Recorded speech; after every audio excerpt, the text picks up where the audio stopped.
بسم اللہ الرحمن الرحیم۔ سورہ بقرہ شریف میں ترجمہ کرتے ہوئے الفاظ دوسری آیت میں یہ گزرے ہدی للمتقین۔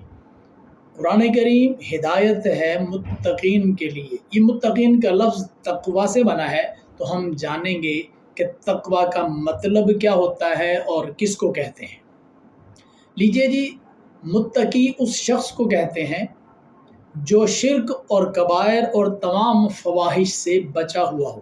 یعنی تقوی کا مطلب یہ ہوا کہ شرک سے بچنا، کبیرہ گناہوں سے بچنا اور فواحش سے بچنا، یہ تقوی ہے۔ اور جو بندہ ان ساری چیزوں سے بچ گیا ہوتا ہے اس کو متقی کہتے ہیں۔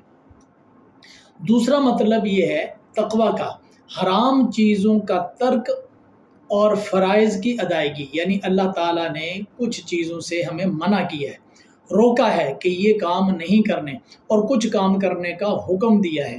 تو جن چیزوں سے روکا ہے جو حرام کے درجے میں ہیں ان کا ترک کر دینا، ان کو نہ کرنا، اور جن چیزوں کے کرنے کا حکم دیا ہے اور وہ فرائض کے درجے میں ہیں ان کی ادائیگی کرنا تقوی کا ایک مطلب یہ بھی ہے۔ اور جو لوگ یہ کرتے ہیں ان کو متقین کہا جاتا ہے۔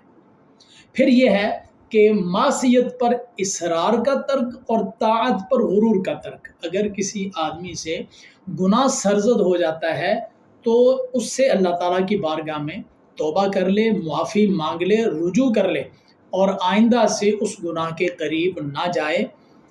جو بندہ گناہ کر لیتا ہے اور گناہ انسان سے ہو جاتا ہے، لیکن گناہ کرنے کے بعد اس پر اصرار پھر کرنا یہ نہ کرے، تو جو بندہ گناہ پر اصرار کو چھوڑ دیتا ہے وہ متقی ہے۔ یوں ہی جو بندہ نیکیاں کرتا ہے اپنی نیکی پر کبھی غرور نہ کرے۔ میں تو الحمدللہ 5 وقت کی نماز پڑھتا ہوں، میں تو تہجد بھی پڑھتا ہوں، میں اشراق کے نوافل پڑھتا ہوں، میں چاشت پڑھتا ہوں، اوابین پڑھتا ہوں، میں اتنی درود کی تسبیحات کرتا ہوں۔ مطلب اطاعات جتنی بھی ہیں، نیکیاں اس نے جتنی بھی کی ہیں، عبادات جتنی بھی کی ہیں، اس کے اوپر غرور نہ کرے، اس کو چھوڑ دے۔ تو تقوی کا ایک مطلب یہ ہے کہ معصیت پر اصرار کا ترک کر دے اور طاعت پر غرور کو ترک کر دے، تو وہ اس زمرے میں آئے گا کہ یہ بندہ متقی ہے۔ ایک قول یہ ہے کہ تقوی کا مطلب ہے تیرا مولا تجھے وہاں نہ پائے جہاں سے اس نے منع فرمایا ہے۔ اللہ اکبر۔ تیرے مالک نے جہاں سے روکا ہے اس جگہ نہیں جانا۔ تقوی یہ ہے کہ تیرا مولا تجھے وہاں نہ پائے، اس مقام، اس جگہ کی کوئی تیری انٹری ان فرشتوں کے پاس نہ ہو۔ جس چیز سے روکا ہے کہ یہ نہیں کھانی تو نہ کھائے، جس آدمی سے ملنے سے منع کیا ہے تو اس سے نہ ملے، جو کھانے کا حکم دیا ہے وہ کھائے، ماں باپ کے ساتھ حسن سلوک، جو کام بھی ایک جملے کے اندر بات واضح کر دی کہ تیرا مولا تجھے وہاں نہ پائے جہاں سے اس نے منع کیا ہے۔ اللہ اکبر۔ ایک تقوی کا مطلب ایک یہ بھی ہے کہ نبی اکرم صلی اللہ علیہ وسلم اور صحابہ کرام کی پیروی کرنا۔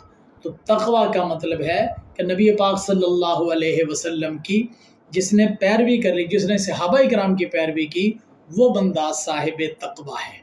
اب آگے آپ کی خدمت میں ہم عرض کرتے ہیں کہ تقوی کے مختلف لوگوں کے حساب سے مختلف مراتب ہیں۔ تقوی کے مراتب آپ کی خدمت میں پیش کیے جا رہے ہیں۔ سب سے پہلے عوام کا تقوی۔ عوام الناس کا تقوی یہ ہے کہ جو بندہ ایمان لے آئے، پھر ایمان لانے کے بعد وہ کفر کی طرف نہ جائے بلکہ اپنے ایمان پر ثابت قدم رہے، اپنے اللہ کو ایک مانتا رہے، کسی کو اس کے ساتھ شریک نہ ٹھہرائے، نبی پاک صلی اللہ علیہ وسلم کی ختم نبوت پر کامل ایمان رکھتا رہے۔ عوام کا تقوی یہ ہے کہ ایمان جب لے آیا پھر کفر سے بچ کر رہے۔ متوسطین کا تقوی یعنی درمیانے درجے کے جو لوگ ہیں ان کا تقوی یہ ہے کہ امر و نواہی کی اطاعت کریں، جس چیز کا اللہ نے حکم دیا ہے اس کو بجا لائے اور جس چیز سے روکا ہے اس سے رک جائے، اطاعت کرے، بات مانے۔ کسی کام کا حکم دیا ہے تو اس کی بات مانے، جس چیز سے روکا اس سے رک جائے۔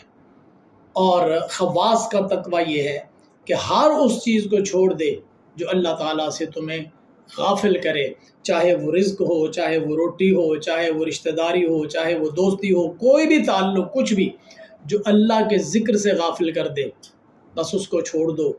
یہ تقوی ہے۔ تو قرآن پاک ذالک الکتاب لا ریب فیہ ھدی للمتقین، یہ ہدایت ہے متقین کے لیے۔ ہم آپ کو ان کلاسوں میں قرآن پاک کا آسان ترجمہ اور مختصر تشریح جو گفتگو میں بھی ہوگی، اور ساتھ اس طرح آپ کو لکھا ہوا بھی نظر آئے گا۔ ہمارے ساتھ رہیے اور ہماری ویڈیوز کو دیکھتے رہیے، انشاءاللہ آپ کو قرآن پاک کے علوم اور فنون حاصل ہوں گے۔ ملتے ہیں اگلی ویڈیو میں، اجازت دیں، اللہ حافظ، السلام علیکم ورحمۃ اللہ وبرکاتہ۔